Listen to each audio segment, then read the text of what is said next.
விடாமல் அதில் நம்முடைய பங்களிப்பை முழுமையாக அளிக்க வேண்டும் என்கிறார் மனுஷபுத்திரன் அவர்கள். நம் விடையிலே வா நிகழ்ச்சியின் அடுத்த பகுதியாக வரவிருப்பது தீதும் நன்றும்.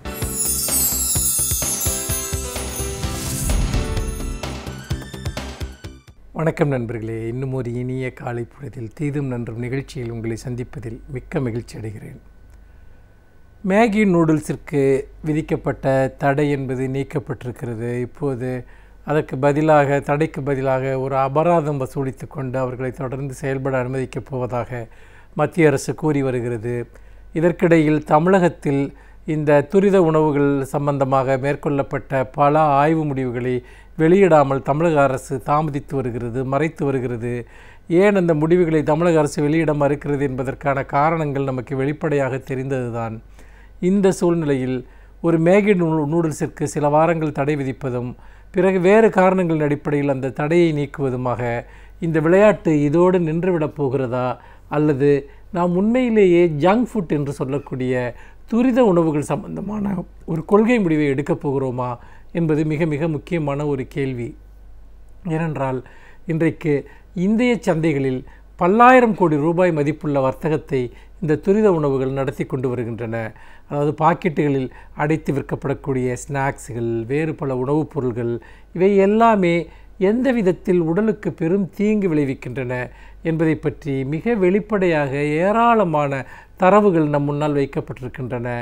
அப்படி அந்த தரவுகளையும் மீறி அங்கீகரிக்கப்பட்ட உணவுகள் என்று சொல்லப்படுபவை கூட விஷத்தன்மை கொண்டதாக இருப்பதைத்தான் சமீபத்தில் இந்த ஆய்வுகள் சுட்டிக்காட்டின. அப்படி இருக்கிற போது நாம் இந்த துரித உணவுகள் சம்பந்தமாக நமக்கு என்ன பார்வை இருக்கிறது, அரசுக்கு என்ன பார்வை இருக்கிறது என்பது ஒரு எதிர்கால தலைமுறையை காப்பாற்றுகிற ஒரு விஷயமாக நான் பார்க்கிறேன். நண்பர்களே, நாம் இந்த ஜங்க் ஃபுட், அதாவது இந்த துரித உணவுகள், அவற்றை பார்க்கிற போது அவற்றில் ஒரு முக்கியமான அம்சத்தை நாம் கவனிக்கலாம். அதாவது நீங்கள் பல சமயங்களில் பிஸ்கட்டுகளாக இருக்கலாம், அல்லது சாக்லேட்டுகளாக இருக்கலாம், வேறு வகையான நுறுக்கு தீனிகளாக இருக்கலாம்.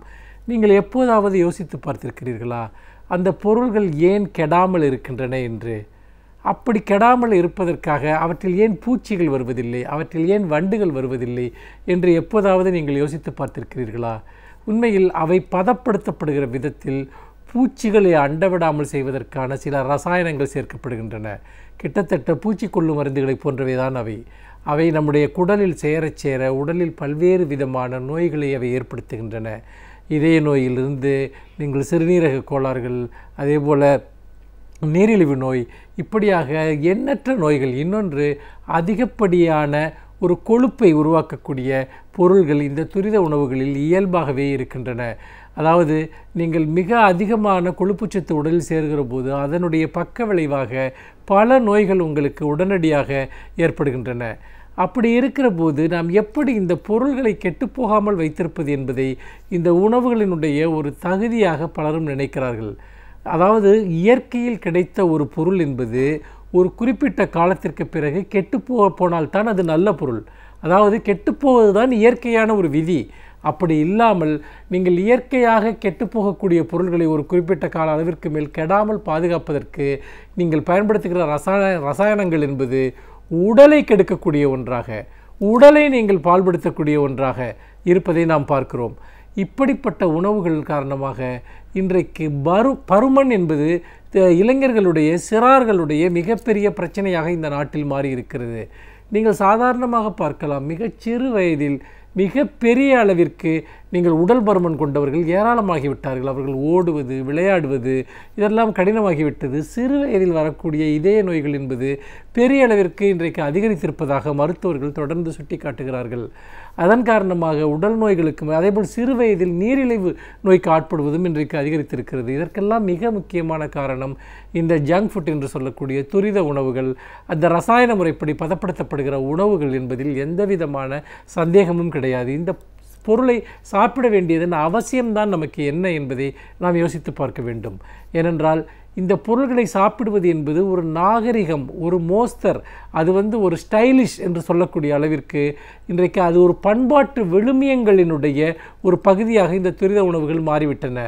அதாவது நீங்கள் போய் ஒரு பர்கர் சாப்பிடுவது என்பதோ ஒரு பீட்சா சாப்பிடுவது என்பதோ இன்றைக்கு ஒரு அந்தஸ்தினுடைய ஒரு அடையாளமாக, அதே போல் சில பாப்புலர் பிராண்ட் என்று சொல்லக்கூடிய சில சிக்கன் வகைகளை நீங்கள் சாப்பிடுவது என்பதோ இன்றைக்கு ஒரு அந்தஸ்தினுடைய ஒரு அடையாளமாக, இளைய தலைமுறையினுடைய ஒரு அடையாளமாக அது மாறிவிட்ட அவலத்தை பார்க்கிறோம். இது உண்மையிலேயே இயற்கையாக அப்படி ஒரு விஷயம் உருவானதா என்று பார்த்தால் நிச்சயமாக இல்லை. மாறாக தொடர்ச்சியான விளம்பரங்கள் மூலமாகவும் அதை பற்றி செய்யப்பட்ட பரப்புரைகளின் மூலமாகவும் தான் இது ஒரு மிகப்பெரிய கலாச்சார மதிப்பு விழுமியமாக இந்த துரித உணவுகள் மாறி இருக்கின்றன. நாட்டினுடைய மிக பிரபலமான நடிகர்கள் எல்லாம் இந்த உணவுப் பொருட்களுக்காக விளம்பரம் செய்கிறார்கள். இதுதான் நாகரிகமானது என்பதை காட்டுகிறார்கள். இதுதான் ஒரு அந்தஸ்துள்ள வாழ்க்கையினுடைய அடையாளம் என்பதை காட்டுகிறார்கள். ஊடகங்கள் அவற்றை தொடர்ந்து நாம் பிரதிபலிப்பதை நாம் பார்க்கிறோம். அப்படிப்பட்ட ஒரு சூழ்நிலையில்தான் இது உண்மையிலேயே இந்த உணவிற்கு நாம் என்ன மாற்று என்பதை யோசிக்கிற போது முதலில் இந்த உணவினுடைய தீமைகள் என்பது கட்டுப்படுத்தப்பட வேண்டும். இந்த உணவு பரவலாவது என்பது கட்டுப்படுத்தப்பட வேண்டும் என்பதில் எந்த சந்தேகமும் இருக்க முடியாது. குழந்தைகளுக்கு இந்த ஜங்க் ஃபுட் என்று சொல்லக்கூடிய விஷயங்களை விற்கக்கூடாது, பள்ளி வளாகங்களில் இந்த பொருட்களை விற்கக்கூடாது என்று ஏற்கனவே ஒரு வழக்கு இருக்கிறது. ஆனால் அப்படிப்பட்ட விஷயங்கள் எல்லாம் இங்கு அமுல்படுத்தப்படுகிறதா என்றால் பெரும்பாலும் அது அப்படி அமுல்படுத்தப்படுவதற்கான எந்த சூழலையும் இங்கு நம்மால் பார்க்க முடியவில்லை. அப்படிப்பட்ட ஒரு சூழ்நிலையில் தான் இன்றைக்கு நாம் இந்த உணவுப் பொருள்களுக்கு மற்ற நாடுகளில் இந்த உணவுப் பொருள்களை எப்படி எதிர்கொள்கிறார்கள் என்பதையும் நாம் பார்க்க வேண்டியிருக்கிறது. பல நாடுகளில் பள்ளி வளாகங்களில் இந்த துரித உணவுகள் விற்கப்படுவதற்கு தடை விதிக்கப்பட்டிருக்கிறது. அதோடு மட்டுமல்லாமல் பல நாடுகளில் இவை விளம்பரம் செய்வதற்கும் தடை இருக்கிறது. விளம்பரம் செய்வதோடு மட்டுமல்லாமல் இந்த பொருள்களுக்கு அதிகப்படியான வரி பல நாடுகளில் விதிக்கப்படுகிறது. அதாவது இந்த பொருள்களினுடைய உபயோகத்தை கட்டுப்படுத்த வேண்டும், அவை பரவலாகாமல் தடுக்க வேண்டும் என்கிற பார்வை மேற்கு நாடுகளில் இருக்கிறது. ஆனால் நாம் துரதிர்ஷ்டவசமாக இதை ஒரு மிகப்பெரிய பண்பாடாகவும் வாழ்க்கை முறையாகவும் மாற்றுவதில் நாம் ஒரு பெரிய ஒரு அவலத்தை நாம் மேற்கொண்டிருக்கிறோம். நாம் சமீபத்தில் கூட காக்கா முட்டை என்கிற ஒரு படம் வந்தபோது அந்த படத்தில் ஒரு பீட்சா சாப்பிடுவது என்பது ஒரு சிறுவனுடைய எவ்வளவு பெரிய கனவாக இருக்கிறது என்பதை அந்த படத்தில், ஒரு ஏழை சிறுவனுடைய எவ்வளவு பெரிய லட்சியமாக இருக்கிறது என்பதை அந்த படத்தில் அவர்கள் காட்டினார்கள். உண்மையில் அந்த ஏழை சிறுவர்களுடைய மனநிலையில் தான் ஒட்டுமொத்த சமூகமும் இருக்கிறது என்று தோன்றுகிறது.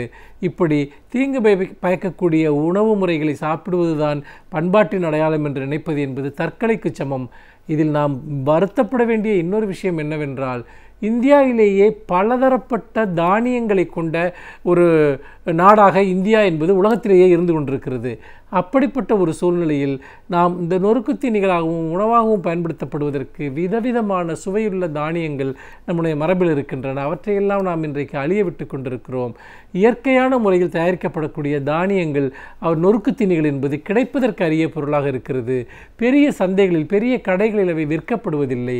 இது உண்மையிலேயே திட்டமிட்டு இந்த வகையான உணவுகள் ஒழிக்கப்பட்டிருக்கின்றன என்பதையும் நாம் பார்க்க வேண்டியிருக்கிறது. ஆகவேதான் இந்த துரித உணவுகள் என்பது துரிதமாக நம்முடைய வாழ்க்கையிலிருந்து அகற்றப்பட வேண்டிய ஒன்று என்பதை பல சம்பவங்களும் பல ஆய்வு முடிவுகளும் நமக்கு காட்டுகின்றன.